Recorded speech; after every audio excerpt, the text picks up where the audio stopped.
A mother walked into a store with her son and walked out alone. She was gone 10 minutes. 10 minutes. And in those 10 minutes, someone took her little boy, and America would never be the same again. No body was ever fully recovered. No one was ever convicted. And the evidence that could have solved everything vanished, just like he did. This is the story of 6-year-old Adam Walsh. And what happened after he disappeared would change every law, every missing child policy, and every parent's worst fear in this entire country, forever. Drop the word Adam in the comments right now if this case broke your heart, and hit subscribe so you never miss a story that matters. Let me take you back to that morning. Adam John Walsh was born on November 14, 1974, in Hollywood, Florida. He came into the world the way some children do, like he was exactly what his parents had been waiting for their whole lives. John Walsh, his father, was a tall, handsome man from Auburn, New York, who had graduated from the University at Buffalo in 1967 with a degree in history. He had married Reve Drew in 1971. They were young, they were in love, and when Adam arrived 3 years later, their world became complete. John was riding high by the summer of 1981. Vice President and Director of Marketing at the Paradise Grand Hotel in Hollywood. He was working on a $26 million development project. The kind of career moment that makes a man feel invincible. Reve was a part-time student studying interior design, ambitious and focused, quietly building towards something of her own. They had a beautiful home. They had their careers. And they had their son. Their precious, only son, Adam. If you could order a son out of a catalog, John would later say, that would be Adam. 3 feet 6 inches tall. Sandy blonde hair. Hazel eyes. Dimpled cheeks covered in freckles. His nickname was Otter. He loved baseball, would spend hours in the backyard swinging a bat, imagining crowds. He loved drawing. He was working his way through 2nd grade at St. Mark's Lutheran School, a bright little boy who loved his dog, loved the ocean, loved Saturday morning cartoons. More than anything, Adam loved his mom and dad. That morning, July 27th, Adam woke up and watched Sesame Street like any other 6-year-old. John kissed him goodbye before heading to work. Reve had errands to run, and Adam tagged along the way he always did, bouncing in the seat of their gray checker car, probably asking questions every 30 seconds the way 6-year-olds do when the world is still endlessly interesting and everything is an adventure. First stop, St. Mark's Lutheran School. Reve dropped off a $90 check to register Adam for 2nd grade. He was going to be a 2nd grader. He had a whole year ahead of him. A teacher to meet. New friends to make. A backpack to pick out. A whole future just waiting. Then a 5-minute drive to the Hollywood Mall. Reve had been waiting months for a specific lamp to go on sale at Sears. She had the advertisement in her hand. Today was the day. She parked on the north side of the mall, near the catalog entrance, a habit, the spot she always used. She planned to hit the gym after shopping. She had been competing in bodybuilding tournaments, disciplined and focused, someone who never wasted a trip. But first, the lamp. They entered through the north entrance, passing guest services. And that is when Adam saw it. In the toy department, on a raised platform under bright fluorescent lights, sat a brand new Atari 2600 video game system. In 1981, this was not just a toy. This was revolutionary technology. A television screen, 2 controllers, a cartridge you could swap out. Kids gathered around it like moths to a flame, taking turns playing a game called Star Strike. A little crowd had formed, boys of various ages, all jostling for position, watching the screen with the kind of focused intensity that only children can sustain. Adam's eyes went wide. He begged his mother to let him stay and watch. Reve looked around the store. She saw security guards patrolling. She saw dozens of shoppers moving through the aisles. Staff was everywhere. Right across Hollywood Boulevard, visible through the store's front windows, sat the Hollywood Police Department itself, close enough that you could practically read the sign on the building. It was noon. Broad daylight. One of the safest, most public places you could ever imagine leaving a child for 10 minutes. She said, "I'm going to the lamp department. It's just a few aisles away." Adam looked up and replied, "Okay, Mommy. I know where that is." When she walked away, Adam was 3 deep in a line of boys waiting for their turn at the game. She walked to the lamp section, just a short distance away, close enough that she could practically see the top of his head if she turned around. She found the lamp display. Looked for the advertised model. It wasn't on the floor. She asked a salesperson, who checked the back. Not in stock. The saleswoman was on her lunch break. Reve left her name and number and turned around to go back to Adam. 10 minutes. Maybe 15 at the very most. The boys were gone. All of them. The Atari sat there on its platform, silent and abandoned, controllers dangling. No children. No noise. Just the hum of the store around her. Reve's heart started pounding. She called out for Adam. She walked through the nearby aisles, checking behind racks, looking down every corridor. Nothing. She went to customer service. "Page my son," she said. "Adam Walsh, please." The announcement crackled over the speakers, "Adam Walsh, your mother is waiting for you, please report to the toy department," and then settled into silence. By sheer coincidence, Reve's mother-in-law Jean Walsh was shopping in the same store. They found each other. Jean joined the search. Both women, along with store employees, combed every inch of Sears. Every 15 minutes, Adam's name rang out across the mall. Again and again.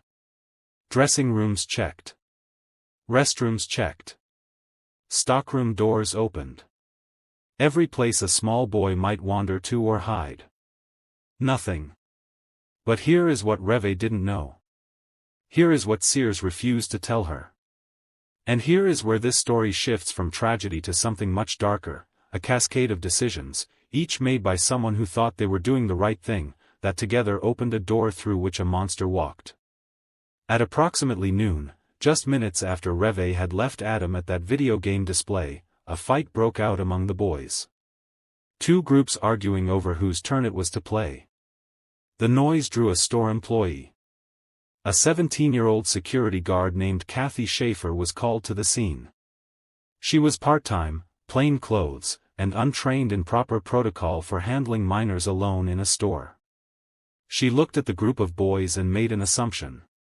She assumed the boys in each cluster knew each other. She asked the groups one by one whether their parents were in the store. One group said no. She told them to leave through the north entrance, the entrance by which most shoppers arrived, the door that opened to the familiar side of the parking lot. Then she turned to the remaining boys. The older one said no. The younger one, wearing green shorts and a red and white striped shirt, said nothing. He was shy. He was 6 years old. He was probably terrified that he was in trouble. He hadn't done anything wrong. He had just been standing there watching a video game. Kathy Schaefer ordered both boys out through the east exit. A door Adam Walsh had never used. Leading out to a section of the parking lot he had never seen. A completely unfamiliar environment, on the opposite side of the building from where his mother had parked, in a part of the lot with no landmarks he would recognize. Adam reportedly followed one of the older boys out the door and didn't tell the guard his mother was still inside the store. He was too timid to speak up. Too scared to explain. A 6-year-old boy who thought he was in trouble, trying to do what he was told. And for 27 years, the Walsh family would have no idea any of this had happened. The store manager eventually told Reve that a scuffle had broken out and a security guard had demanded that the boys leave. But Sears said nothing about which door. Nothing about the direction. Nothing about the fact that a 6-year-old child had been pushed out alone into an unfamiliar section of a massive parking lot while his mother stood 30 feet away asking where her son was. They stayed silent. Afraid of a lawsuit. Afraid of the liability. Employees shrugged. He's around somewhere. You'll find him. But Adam wasn't around. He was outside. Alone. 6 years old. In a parking lot he didn't recognize, with no idea which direction led to where his mother had parked, in the blazing Florida summer heat at noon. The Hollywood Police Department was a small suburban force with no experience handling a high-profile child abduction. When officers were finally called at approximately 1:55 in the afternoon, nearly 2 hours after Adam disappeared, the investigation that followed would be marked by a series of failures so staggering that a police chief would eventually stand before cameras 27 years later and apologize for them publicly. But on that afternoon, none of that was known yet. On that afternoon, there was only a mother standing in a parking lot calling her son's name, and a grandmother joining the search, and a father who got the call at work and felt the ground drop out from under him. John Walsh raced to the mall. He worked with uniformed officers to search the area. He gave descriptions. He answered questions. He did everything a parent is supposed to do. And when the sun went down that evening and Adam still hadn't been found, the Walsh family entered a darkness that no parent should ever have to know. 2 days passed. A week passed. Reve and John appeared on local news, then national news. They stood before cameras, exhausted, hollowed out, clinging to each other, and begged for information. A $100,000 reward was posted for Adam's safe return. Tips flooded in. None of them led anywhere. John and Reve, flanked by supporters, held a press conference. He said, "Our only child, beautiful little boy. We just want him back. More than anything, we have hope. We'll never give up hope, and we'll never stop searching." Those words played on televisions across the country. A freckled little boy in a baseball photo, the kind of picture that ends up on school bulletin boards and refrigerators, stared out from newscasts and newspapers. America watched. America waited. And America, for the first time, began to understand that this could happen anywhere, to anyone, at any time. 14 days after Adam Walsh walked out of that east exit door, on August 10, 1981, 2 fishermen discovered a severed head in a drainage canal near Vero Beach, Florida, more than 130 miles from Hollywood. Reve and John had gone on national television that morning, still saying they hoped Adam was alive. Hours later, the remains were identified as their son. The coroner initially ruled the cause of death as asphyxiation. The rest of Adam's body was never recovered. Because only partial remains were found, the medical examiner could not definitively establish a cause of death, and the actual cause of death is considered indeterminate. He was 6 years old. He had been gone for 2 weeks. And the only part of him that was ever found was recovered from a canal more than 100 miles from home. America wept. And John Walsh, a hotel marketing executive from Auburn, New York, a man who had kissed his son goodbye on a Tuesday morning and never held him again, made a decision. He was going to find out who did this. And he was going to make sure it never happened to another child. If you're still watching at this point, drop a comment with "I'm still here." Let's see who's truly following this shocking story. Now we need to talk about the man who, 27 years later, would be named as Adam Walsh's killer. Because to understand what happened in that parking lot on July 27, you have to understand what kind of person was out there that day. You have to go back to Jacksonville, Florida, and to a childhood so fractured, so filled with abuse and abandonment and darkness, that it reads less like a life story and more like a case study in how a human being becomes something monstrous. Otis Elwood Toole was born on March 5, 1947, in Jacksonville, Florida. And from the very beginning, the world he entered gave him nothing but reasons to break. His father abandoned the family when Otis was young. His mother was described as a religious extremist who dressed her son in women's clothing. His older sister sexually abused him. His grandmother was reportedly a Satanist who involved the young boy in occult practices and took him along to rob graves for body parts she used in rituals. Before he was a teenager, Otis Toole had been exposed to sexual abuse, religious fanaticism, and the occult, all under the same roof. He dropped out of school in the 9th grade. He had an IQ of 75. He drifted to the margins of society before he was old enough to drive. Classified as having developmental disabilities, he soon turned to a life of petty crime. And then, at age 14, something happened that told the world, if the world had been paying attention, exactly what Otis Toole was capable of. A traveling salesman propositioned him for sex. Toole's response was to run the man over with his own car and kill him. 14 years old. And he was already a murderer. He was never charged. He drifted. He moved around the country for years, picking up minor arrests, suspected in murders in Nebraska and Colorado that he was never charged with. He supported himself through panhandling and prostitution. He had no stable home, no job, and no anchor.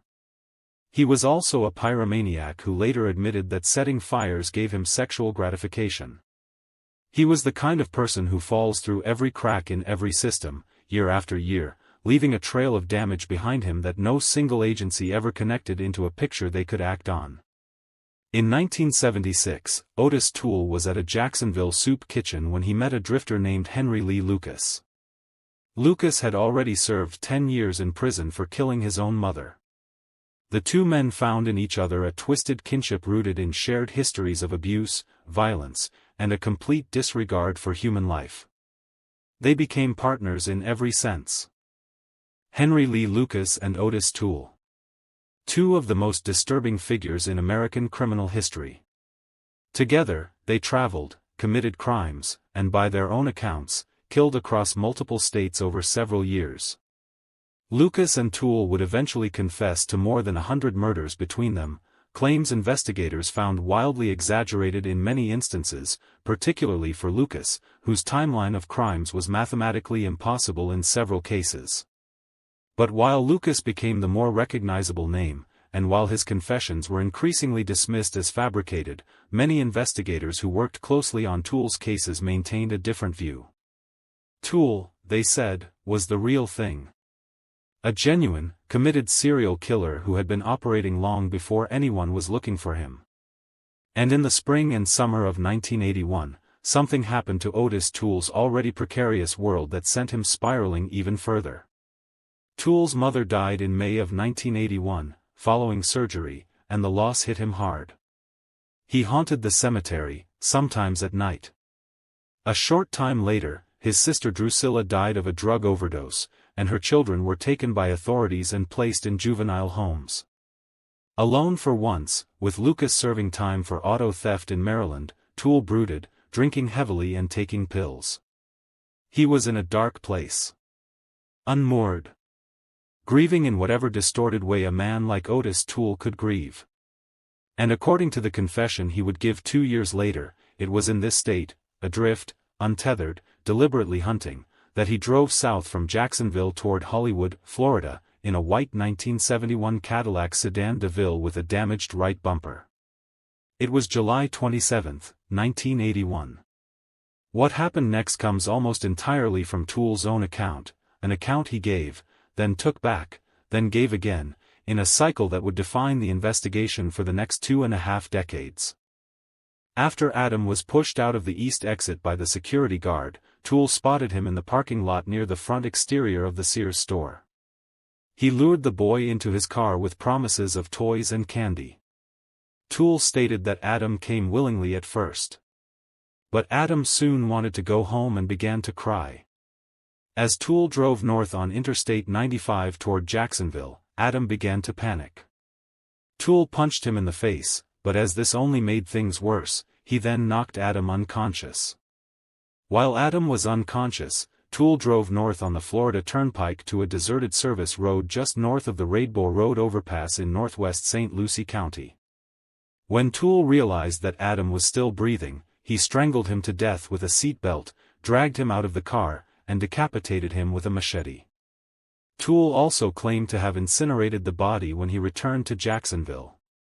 He said he drove around with the remains for days before dumping the head in the canal. This was the confession. Detailed. Specific.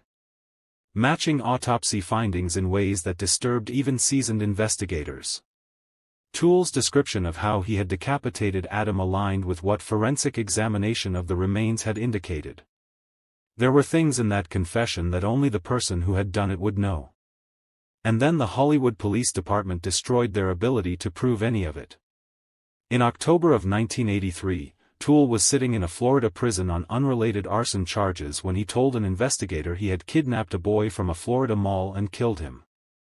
When Hollywood police visited Toole on October 19, 1983, he confessed formally to killing Adam. Investigators took him back to Hollywood, where he walked them through the events of that day. Then they found his car. State investigators searched Toole's 1971 Cadillac using luminol, a chemical that reveals traces of blood invisible to the naked eye. The luminol lit up. There was blood in that car. On the front floorboards. On the rear floorboards. The carpeting was removed for testing. At the time, DNA technology did not yet exist. But the blood was there. Physical, tangible evidence that something had happened in that vehicle. Something violent. Something that left biological material behind. Then investigators inexplicably lost it. The blood-stained carpet from Toole's impounded car disappeared. The machete could no longer be tested. Eventually, the car itself was lost. Not misplaced temporarily. Lost. A vehicle that contained physical evidence in one of the most high-profile child murder cases in American history, gone. Unaccounted for. Vanished from custody the same way Adam had vanished from that parking lot. Hollywood Police Chief Richard Witt would later say, "If we had that technology at the time, we wouldn't be here today." Toole would have been arrested and successfully prosecuted, or he would have been eliminated as a suspect. Without the physical evidence, prosecutors could not charge Toole. He recanted his confession. Then confessed again. Then recanted. The cycle continued for years. He and Lucas, already notorious for making and withdrawing statements in dozens of cases, had given investigators so many contradictory accounts across so many crimes that the credibility of anything either man said had been thoroughly poisoned. Toole had also initially claimed Henry Lee Lucas was with him when he abducted Adam, but authorities determined Lucas was jailed when Adam disappeared. That discrepancy, combined with his inconsistencies about Adam's hair color and clothing, gave investigators reason after reason to doubt. The case sat open. The years passed. John Walsh watched. And waited. And worked. Because while detectives struggled to close his son's case, John Walsh had transformed himself into something the American justice system had never quite seen before. He turned his grief into a weapon. He had started the ADAM WALSH Outreach Center for Missing Children just 4 days after his son's funeral. He lobbied for the Missing Children's Act, which was enacted in 1982 and required entry of missing children data into the FBI's National Crime Information Center database.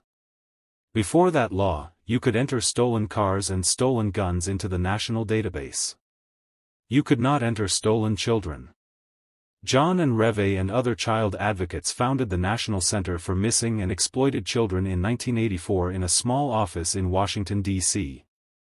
It would grow into the largest and most influential child safety organization in the country. And in 1988, John Walsh launched America's Most Wanted on Fox, a television program that brought wanted fugitives into the living rooms of American families every week and asked ordinary citizens to help bring them to justice. America's Most Wanted was the longest-running crime reality show in Fox's history and contributed to the capture of more than 1,000 fugitives. John Walsh helped catch murderers, rapists, and kidnappers. He helped solve cases in city after city. He sat across from grieving families and told their stories and then watched as the tips poured in. He did it week after week for 25 years. And the whole time, the case of his own son remained open. As the 1980s became the 90s and the 90s became the 2000s, other names entered the investigation. In 1991, the arrest of Jeffrey Dahmer in Milwaukee, Wisconsin sent shockwaves through the country. Dahmer had been killing men and boys in his apartment, keeping body parts as trophies, for years. When news of his arrest broke, two witnesses independently remembered something. Both of them had been at or near the Hollywood Mall on July 27, 1981. And both of them, when they saw Dahmer's photograph in the newspaper 10 years later, recognized the face. One witness claimed to have seen a strange man walking into the toy department. Another said he saw a young blond man with a protruding chin throw a struggling child into a blue van and speed off. Both witnesses recognized the man they had seen as Dahmer when pictures of him were released after his arrest. Dahmer had been living in Miami Beach at the time of Walsh's murder. His father had called the America's Most Wanted hotline soon after his son's arrest to say he believed his son was a pedophile. Hollywood detectives traveled to Wisconsin in 1992 to interview Dahmer directly. Dahmer denied involvement. Investigators found the lead unconvincing, noting that all of Dahmer's known victims were between the ages of 14 and 32. Serial killers, investigators noted, tend to have an established victim profile. A sudden, extreme deviation from that pattern would be highly unusual. Dahmer, for his part, denied the crime firmly, and pointed out that he had confessed in graphic detail to every one of his other murders. When he was interviewed about Adam Walsh in 1992, Dahmer repeatedly denied involvement, even stating that he had told investigators everything about how he had killed his other victims and asking why he would hide this if he had done it. However, it was reported that Dahmer believed he would be killed in prison as a pedophile if he confessed to Walsh's murder. There were those who interpreted his careful denials as something closer to an admission. John Walsh reviewed the evidence and released a public statement. He had seen no evidence linking Adam's murder to Dahmer. The investigation circled back, as it always did, to Otis Toole. In 1996, Otis Toole died in his cell at Florida State Prison. The cause was cirrhosis of the liver. He was 49 years old. When he died, no family member came to claim his body. He was buried in the prison cemetery. He had been convicted of 6 murders. He had confessed to more than 100. And he died still connected, in the minds of investigators, in the mind of John Walsh, and in the record of history, to the murder of a 6-year-old boy in Hollywood, Florida. But before he died, Toole's niece told John Walsh that her uncle had made a deathbed confession, that he had murdered and decapitated Adam Walsh. The case was still officially open. It would stay open for 12 more years. Then, in 2006, John and Reve Walsh made a decision. They were going to push one final time. They reached out to former Miami Beach homicide detective Joe Matthews, a man John trusted, a man with a reputation for thoroughness. Matthews agreed to take the case. Matthews started from scratch. Before him lay 10,000 pages of documents.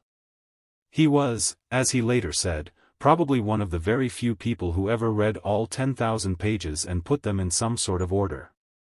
What he found was extraordinary. And damning. Among the evidence were 98 photographs taken by Florida Department of Law Enforcement investigators of Otis Toole's Cadillac, photographs that had never been developed. They had been sitting in storage, on unprocessed film, for more than 2 decades. No one had ever looked at them. Matthews developed the film. And what he found in one particular image stopped him.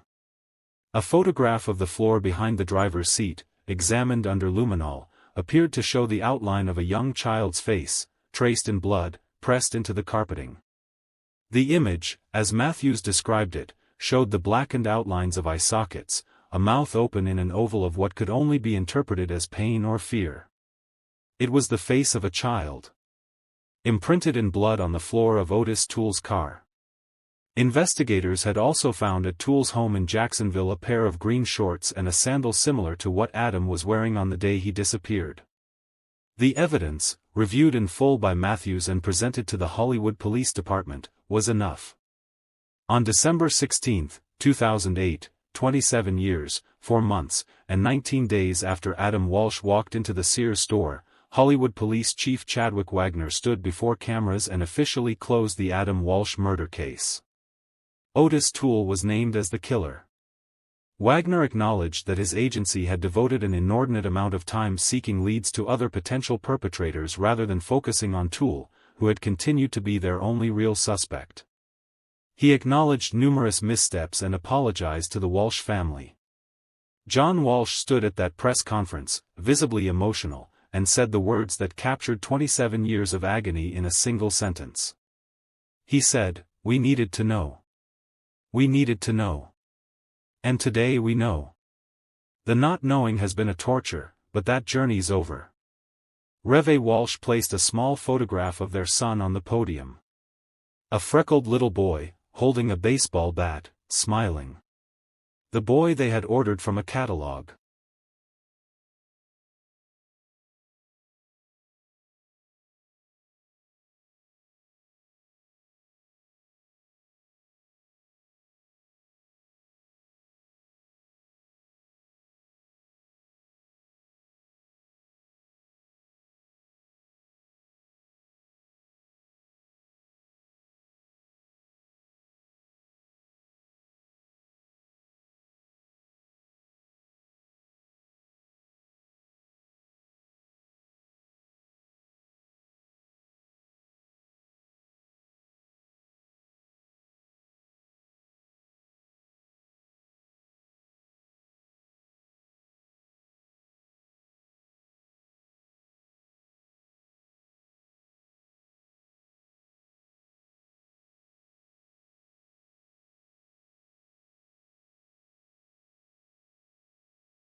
Today, John Walsh's son Callahan serves as co-host of the rebooted America's Most Wanted on Fox, carrying the mission into another generation. The work continues. It will always continue. Because the work is Adam's legacy. And Adam deserved a legacy that lasts. He was 6 years old. He had sandy blonde hair and hazel eyes and dimpled cheeks covered in freckles. His nickname was Otter. He loved baseball. He loved drawing. He loved his parents more than anything. He walked into a store on a Tuesday morning in July, and he saw a video game, and his eyes lit up the way 6-year-old eyes do when they see something wonderful. And he said, "Okay, Mommy. I know where that is."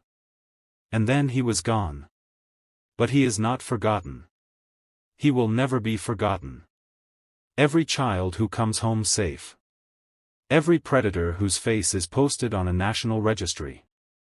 Every store employee who hears a code Adam call over the speakers and drops everything to search, they are all part of Adam's story. They are all part of what was built from the unimaginable. Adam Walsh was 6 years old. He deserved to come home. His family deserved the truth far sooner than they got it. And the failures that allowed a drifter to roam free, year after year, killing without consequence, deserve to be remembered, and studied, and guarded against, as long as we tell his story.